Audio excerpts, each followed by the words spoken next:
Welcome, Greek U Nation, to episode number 386 of the Fraternity Foodie Podcast. I'm your host, Mike Ayalon, CEO of Greek University.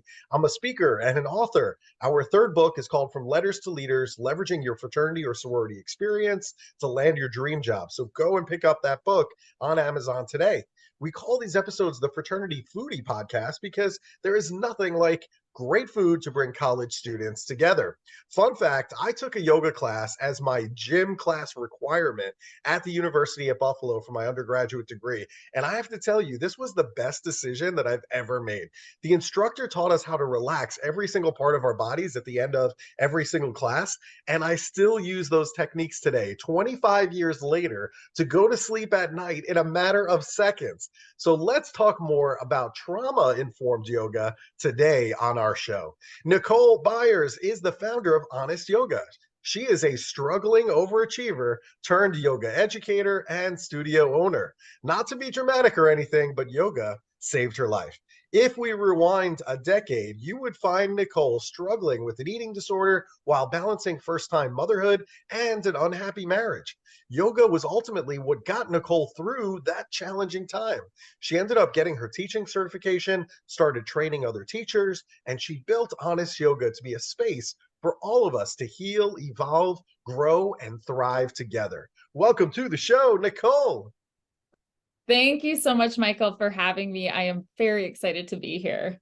It is an honor and a privilege to be with you today. I can't wait to share this great information with our college students because I think you're doing so much good in the world, and we need more people like you.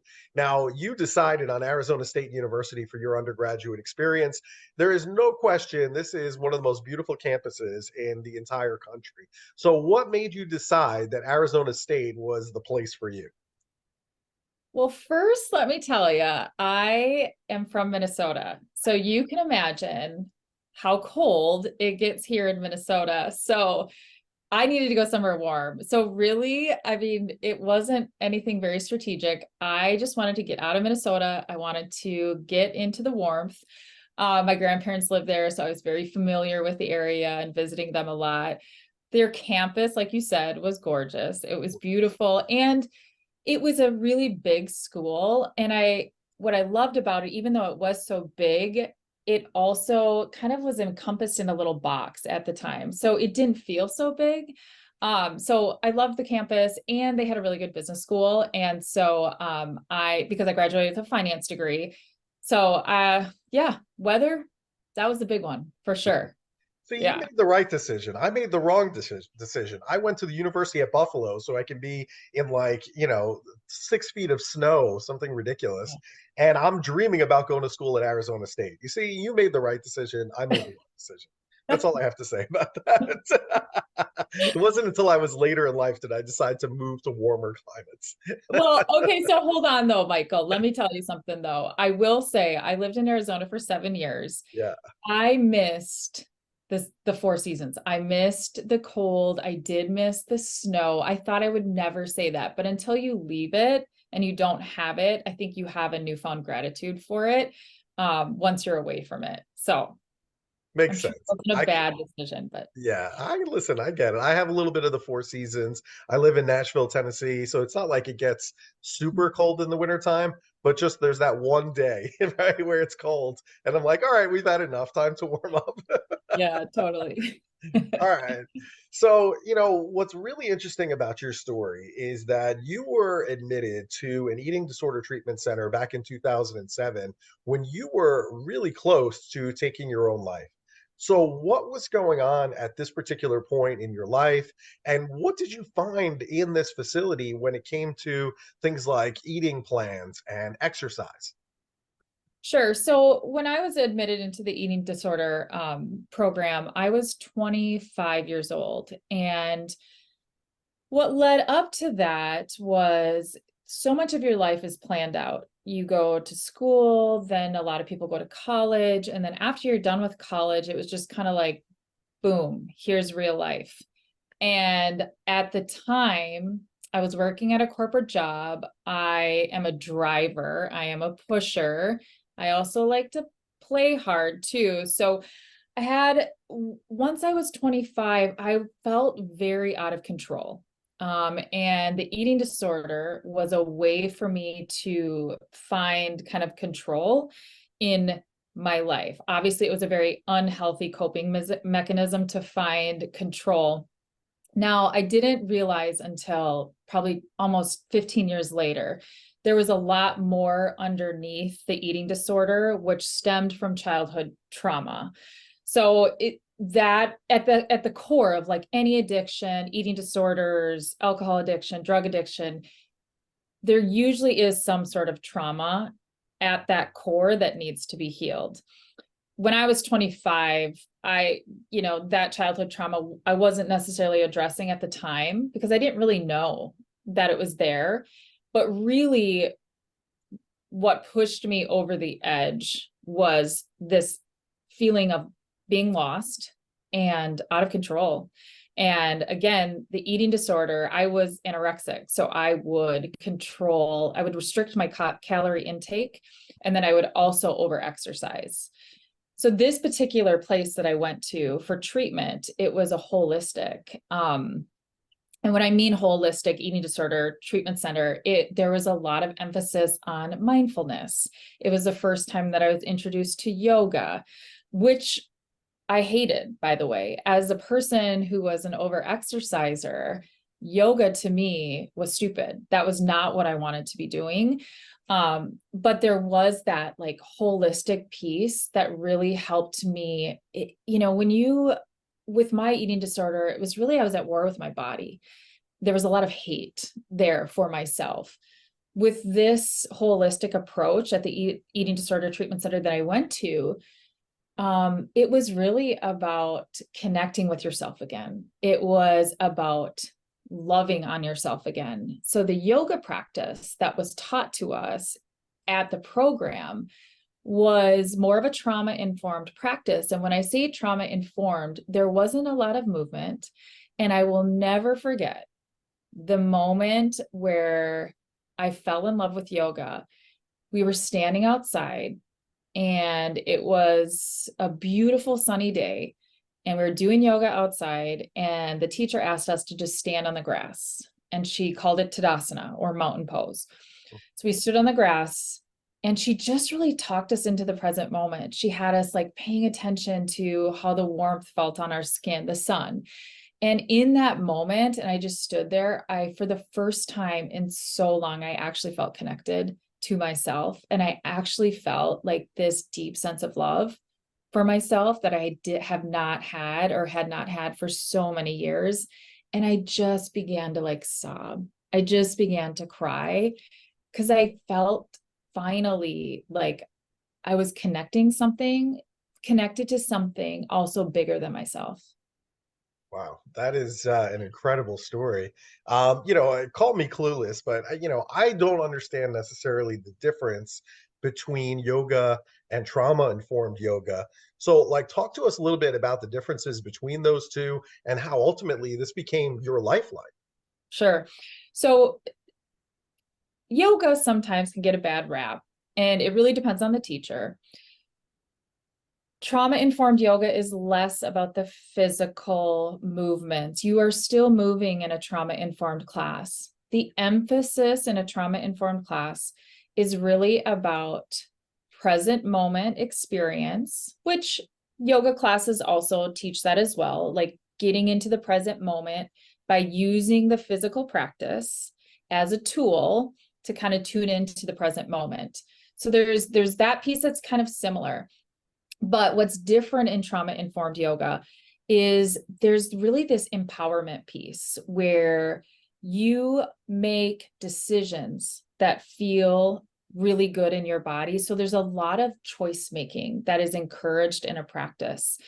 There is, for example, if you want to just kind of start to move your head, if you're going to start to move your head side to side, you could do this in a trauma-informed class for 5 minutes.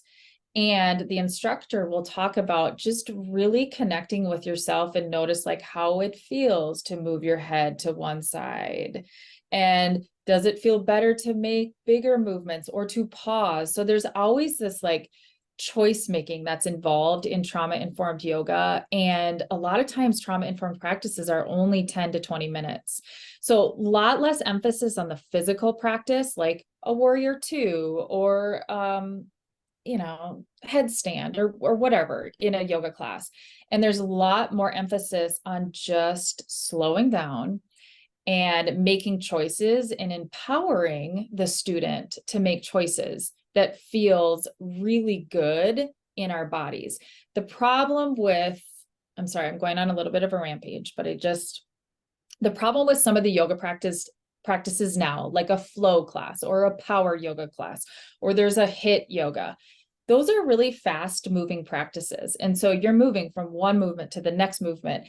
And it's really easy to kind of numb out and to tune out during a physical practice like that when you're moving so fast. The music is loud, the lights are turned down, and you're moving fast. It's really difficult to really connect with yourself and tune into what feels good in your body when you are moving that fast. So it's really important, especially in a trauma-informed practice, to slow down, because if we don't slow down, how do we know what feels good in our body? So there's this like emphasis on really slowing down, really tuning in, making choices that feel good in your body, and also creating rhythms in a practice. So creating rhythms is moving just very slow and moving breath to movement. So just very, very slow movements with maybe just like bringing your hands up and bringing your hands down. So there's a lot of differences between typical yoga classes and trauma informed, but those are the biggest ones, really empowering the students to slow down and make choices that feel really good and connected to themselves and with their bodies. Cool. Well, listen, what I will say is that this sounds all really good in theory, but in reality, if we look at a college student, for example, they are constantly on the run. They're going from waking up in bed, they grab a granola bar out the door, they're going to class at the last second. Then after classes, they're headed to work. Then maybe they're going to their sorority meeting, in the evening. So I guess my question is, how are we going to actually slow down and be present?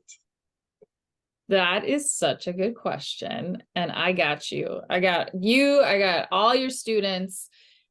It is so simple. Okay. So first thing, all you need is a minute. I know you all have a minute. Everybody has a minute. And if you don't have a minute, then I think you're making excuses. Everybody's got a minute, right? Yep. So one of the first things that I do before I wake up, and this is so simple, but just try it without judging it. Before you even open your eyes, I want you to say to yourself, today is going to be a great day. That's it. Today's going to be a great day. That's what you're going to say to yourself when you first wake up. You're going to open up your eyes. You're going to probably do your coffee thing, or college students, whatever you guys like to drink. You're going to grab whatever it is that you need in the morning. And then you're just wherever it is, if it's on the couch, if it's seated on the floor, wherever it is, maybe it's standing, I don't know. But I want you to close your eyes and set the timer on your phone for 1 minute. If you have 5 minutes, maybe give yourself 5 minutes. And all I want you to do in that moment is breathe. Close your eyes and breathe. And as you breathe in, say to yourself, I am breathing in. And as you breathe out, say, I am breathing out. So breathing in. So I am breathing in. I am breathing out. Do that. If you only have a minute, do it for a minute. And anytime your mind starts to take over, because it will, this is a muscle that you have to train. So when your mind takes over, you gently guide yourself back to your breath. I am breathing in. I am breathing out. Do that for a minute, then maybe move up to 3 minutes. If you have 5 minutes, do it for 5 minutes, but constantly just reminding yourself that you are breathing.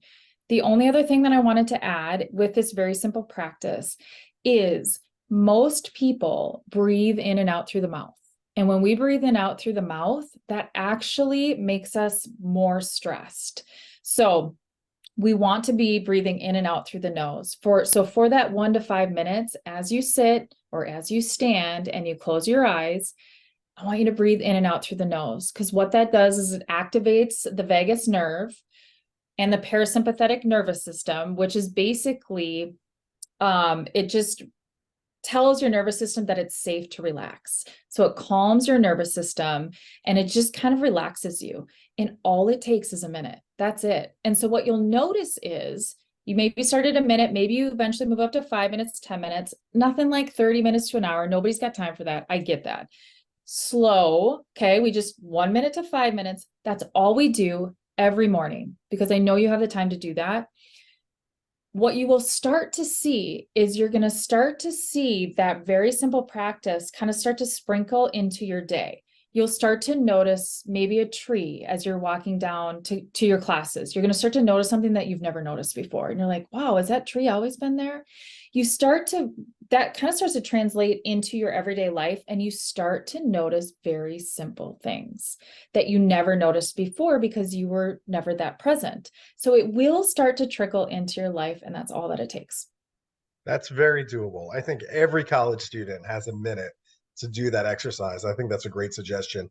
Now, I have to be honest with you. I am not very flexible at all. Okay. I can go to sleep if the instructor wants to put me to sleep, no problem there. But do only flexible people do yoga? Oh, that's such a good question. So I've been teaching for 10 years and I teach to a lot of beginners. And that is the number one thing that people say. I am not flexible enough for this, or they're too nervous to come because they don't think that they are flexible enough. And it's a myth. It is not true. Anybody that has a beating heart can do yoga, because yoga is not about the handstand, the crazy yoga postures, the crow pose, or the feet behind the head, like we see on social media and Instagram and Facebook. That's where I think yoga can sometimes get a bad rap. People see that and they're like, well, I could never do that. But that is like 1% of what yoga really is. And as long as you can breathe and you have a beating heart, you can do yoga. All right, so let's talk about those wild Instagram poses. Are they the ones that are really difficult? Because you and I both see them online. So Yeah. are the more difficult ones actually better for you, or are they no better than just an introductory yoga pose? Yeah. So they are no better for you. Hey, I don't teach that. I don't practice that myself anymore. The Mhm. problem with some of those bigger poses is the majority of the planet, people can't do that. And so because they can't do some of those really big advanced poses, they feel less than, they feel lack. And that's not what yoga is about. Yoga is about empowering people. So those advanced poses do not benefit you anymore than standing in a tree pose, which actually standing in a tree pose or doing a very simple warrior pose is more beneficial for you and is a lot safer for you than learning how to do a handstand. And don't get me wrong, for the people that love the handstands, the crazy advanced yoga postures, go for it. By all means. For some people, it's like playful and it's fun. But for a lot of people over the years of my teaching, it can be really defeating. And they feel like less than if they can't do some of those bigger postures. And so I definitely don't teach those anymore. I stay away from them. But if you want to do them because you're curious and you want to be playful, by all means do it. Just make sure you're safe in doing it. I've seen way too many people injure themselves over the years by not doing the poses in a safe way. They let their competitiveness and their ego get in the way, which really kind of goes against what yoga is supposed to be about. All right. So you mentioned the 1 minute breathing exercise, right? Breathing in and then breathing out. I have a load of laundry that I need to put away right now. So how am I going to be practicing yoga while I'm folding the laundry? Is it just breathing in and breathing out? Okay, so here's the thing, and this will blow your mind. All right. Well, maybe not, but this is something that always blows. I do 200-hour teacher training program. So I teach people how to become teachers. One of the first things that we teach people is yoga has nothing to do with a physical practice. Yoga really means like yoga is now. Yoga is being in the present moment. So you could be riding your bike and you're very present as you're riding your bike. You feel your hands on the handlebar, you're pedaling your feet, you're present, you're there. That's doing yoga. Folding the laundry. How many times, and I'm guilty too, I am thinking about 8 million other things as I'm folding the laundry, all these things that I have to do. But let's just say that I really get into the moment as I'm folding my clothes. I feel my feet underneath me because I'm standing up. I feel the t-shirt on my fingertips. I'm really just present with what I'm doing in that moment. That's doing yoga, because yoga means now. Okay, that makes total sense to me. Now, you kind of referenced some of the problems in the yoga industry in terms of like people getting hurt or doing poses where they're not safe, and that's obviously not a good thing. We certainly don't want anybody to get hurt. And you're clearly an expert in the yoga industry. So, are there any other problems that you're seeing on how yoga could actually be hurting people?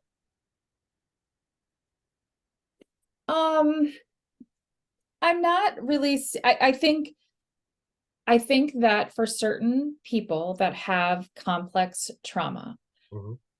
or PTSD, going into a yoga class, a public yoga class at some studios is wonderful. At other studios, the way that a class is conducted, where the teacher might be walking around the room as they teach, Mhm. or the teacher might be maybe making some hands-on adjustments on people. So putting their hands on you in child's pose. Mhm. Those can be very triggering for somebody with PTSD and complex trauma. And I've heard way too many stories over the years of people going into a class because their doctor, their therapist told them that yoga was good for them, that they should be doing yoga.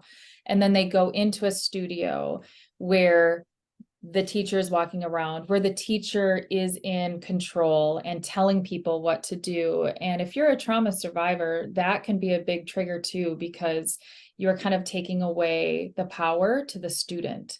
And so, and the hands-on adjustments can be triggering. So I see that's another issue that I see in the industry. So you just have to be really careful. If that is you, if you have been diagnosed with PTSD and or complex trauma, you want to make sure that you really do your research on the studio before you go in to take a class. Because Okay. yoga is meant to be, it's meant to be healing. It should be healing. And if it's not, then it's not the right place for you. Yeah. Great suggestions. I actually learned a lot here today.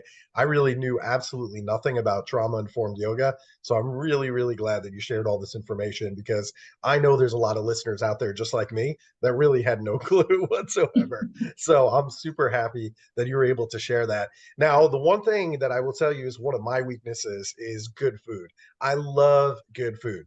Now, my fraternity brothers and I, we go around the country and we go to baseball games in various cities around the country just so we can reconnect with our fraternity brothers from college. That's just like what we do. And so I'm going to a Twins game next month. Okay. So when I go to the Twins game, I need a great place where I can take my fraternity brothers out for a really good meal. Where should I go to get a good bite to eat? Okay. So I had to think about this one for All you. right. That Spoon and Stable. All right. It is in Minneapolis.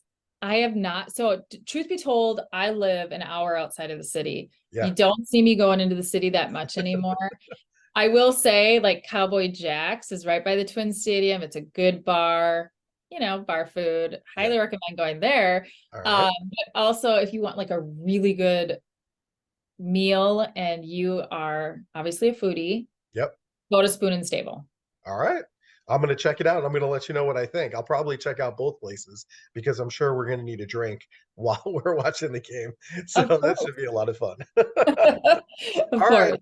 So if our listeners, if they want to pick up your book, it's called Living Yoga Beyond the Mat, or they want to learn more about your yoga studio, which I know that you offer online classes as well. So where should they go in order to get your book and then join your yoga studio online? Yeah, so thank you. My book will be out in October, Woohoo. mid-October. So yeah, I'm really excited about that. So that if you are on Instagram, follow me at Nick Byars. So it's just NICBYARS.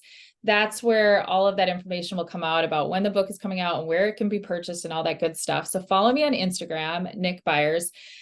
And, or if you're interested in taking any of our live stream classes, so all of our classes at our studio are live streams. We have yoga classes and bar classes. Visit our website, thehonestyoga.com. So it's just thehonestyoga.com. You'll see an intro offer, and the intro offer is $15 for the first week. But for your listeners, we want you guys to try it out for free. So you're going to click that $15 and then enter promo code FOODIE, FOODIE, all caps, to get it for free. Wow, that's a great offer. You can't complain with free. I mean, you're doing everything. This is great. Yeah. Well, if anything, just if you're a little interested, or if this is kind of piquing your interest, our studios are, obviously I'm biased, but we have so many amazing teachers. And so if you just want to dip your toe into it again and just try some classes out and see if you want to try yoga on your campus or wherever it might be, try it out online. It's in the comfort of your own home. And really, I just want to help people. And so if they're able to kind of dip their toes back in at such a young age, I wish I would have had this when I was younger. I just encourage people to try it. Yeah. I think that's great advice. All right. So it is thehonestyoga.com. If you want to follow Nicole on Instagram, it's at NICBYARS. And what can I say? Thank you so much for being on our show. This has been fantastic. Thank you so much for having me. It has been wonderful, Michael. It's my pleasure. And to our listeners, if you like this conversation with Nicole, make sure that you like it on social media. Make sure you share it with other college students that are curious about getting into yoga. And we hope to see you on another episode of the Fraternity Foodie Podcast. Thanks so much for joining us, and we'll see you next time.